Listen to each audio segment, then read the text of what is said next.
Dalam nama Bapa dan Putra dan Roh Kudus. Amin. Allah Bapa yang Maha Kasih, kami bersyukur kepadamu atas penyertaan-Mu dalam hidup kami. Sebentar lagi kami akan mendengarkan dan merenungkan firman-Mu.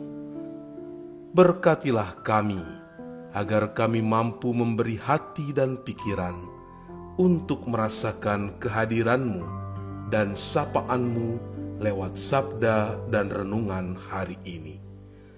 Dan semoga semuanya itu menjadi petunjuk bagi kehidupan kami dan menerangi kegelapan hati kami. Dengan pengantaraan Kristus Tuhan kami. Amin. Tuhan bersamamu dan bersama rohmu. Inilah Injil suci menurut Markus. Dimuliakanlah Tuhan. Pada waktu itu, Yesus meninggalkan daerah Galilea dan berangkat ke daerah Tirus. Ia masuk ke sebuah rumah dan tidak mau bahwa ada orang yang mengetahuinya. Tetapi kedatangannya tidak dapat dirahasiakan. Malah seorang ibu yang anaknya perempuan kerasukan roh jahat segera mendengar tentang dia, lalu datang dan tersungkur di depan kakinya. Perempuan itu seorang Yunani, bangsa Siro-Fenisia. Ia memohon kepada Yesus untuk mengusir setan itu dari anaknya. Lalu Yesus berkata kepadanya, "Biarlah anak-anak kenyang dahulu, sebab tidak patut mengambil roti yang disediakan bagi anak-anak dan melemparkannya kepada anjing." Tetapi perempuan itu menjawab, "Benar Tuhan, tetapi anjing yang di bawah meja juga makan remah-remah yang dijatuhkan anak-anak." Maka kata Yesus kepada perempuan itu, "Karena kata-katamu itu, pergilah sekarang, sebab setan itu sudah keluar dari anakmu." Perempuan itu pulang ke rumahnya, lalu didapatinya anak itu berbaring di tempat tidur, sedang setan itu sudah keluar. Demikianlah sabda Tuhan. Terpujilah Kristus. Saudara-saudari yang dikasihi Tuhan, seringkali dalam hidup kita merasa doa-doa kita tak didengarkan Tuhan. Kita telah berusaha memohon dengan sungguh-sungguh, namun jawaban yang kita harapkan tak kunjung datang. Dalam momen-momen seperti itu, mudah bagi kita untuk merasa putus asa atau berpikir bahwa Tuhan tidak peduli.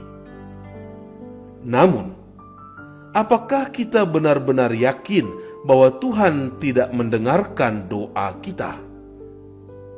Atau mungkin Dia ingin melihat seberapa besar iman dan ketekunan kita? Perikop Injil Markus mengisahkan Yesus yang pergi ke daerah Tirus, wilayah non-Yahudi, dan bertemu dengan seorang perempuan Siro-Fenisia yang memohon agar anaknya disembuhkan dari roh jahat. Secara eksegetis, tindakan Yesus yang awalnya seolah menolak permohonan perempuan ini sebenarnya menguji iman dan pemahaman teologisnya. Yesus menggunakan ungkapan, "Tidak patut mengambil roti yang disediakan bagi anak-anak dan melemparkannya kepada anjing," di mana kata anak-anak melambangkan bangsa Israel sebagai umat pilihan. Sedangkan kata anjing adalah istilah yang umum dipakai orang Yahudi untuk menyebut bangsa-bangsa lain. Meskipun tampaknya kasar, perkataan ini bukan untuk merendahkan, melainkan untuk menyoroti urutan pewartaan keselamatan yang dimulai dari Israel sebelum meluas ke bangsa-bangsa lain. Respons perempuan ini menunjukkan kebijaksanaan dan kerendahan hatinya. Ia tidak menolak metafora Yesus, tetapi justru menggunakannya untuk menegaskan keyakinannya bahwa bangsa-bangsa non-Yahudi dapat menerima belas kasih Allah, meski hanya dalam bentuk remah-remah yang jatuh dari meja keselamatan. Sikap ini menunjukkan iman yang teguh, ketekunan, dan keyakinan bahwa kuasa Tuhan tidak terbatas. Yesus pun mengabulkan permohonannya, menegaskan bahwa keselamatan tidak hanya bagi orang Israel, tetapi juga bagi siapa saja yang dengan rendah hati percaya kepadanya.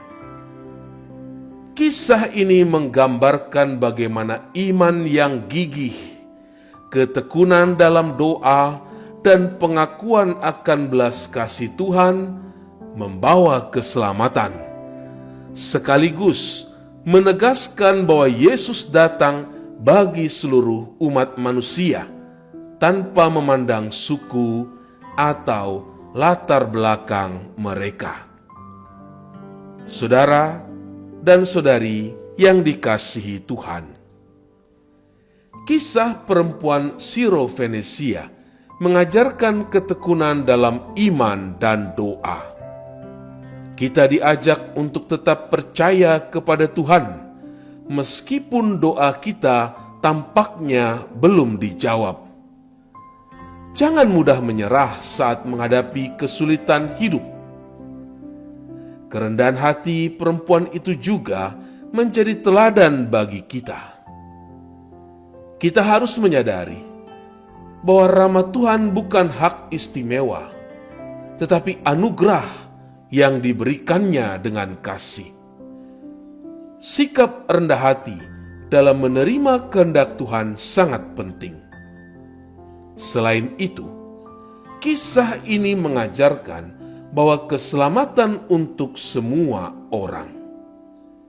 Kita harus membuka hati dan tidak membeda-bedakan orang berdasarkan latar belakangnya. Sikap kasih dan penerimaan terhadap sesama menjadi bukti iman yang sejati. Dalam kehidupan sehari-hari, kita bisa mengamalkan ini dengan bersikap tekun di dalam doa. Jangan cepat putus asa apabila permohonan kita belum dikabulkan. Tetaplah percaya bahwa Tuhan memiliki rencana terbaik di dalam hidup kita. Kita juga bisa menunjukkan iman dengan bertindak nyata, menolong mereka yang membutuhkan, dan menunjukkan kasih kepada semua orang adalah bentuk kesaksian iman. Dengan demikian, kita menjadi saluran kasih Tuhan bagi dunia.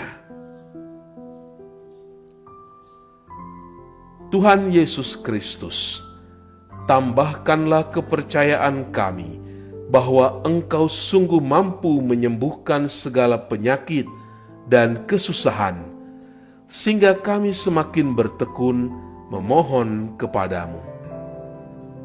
Berilah kami juga karunia kerendahan hati, seperti ibu dari Siro-Fenisia itu, sehingga kami mampu melewati ujian-ujian yang memang harus kami lalui.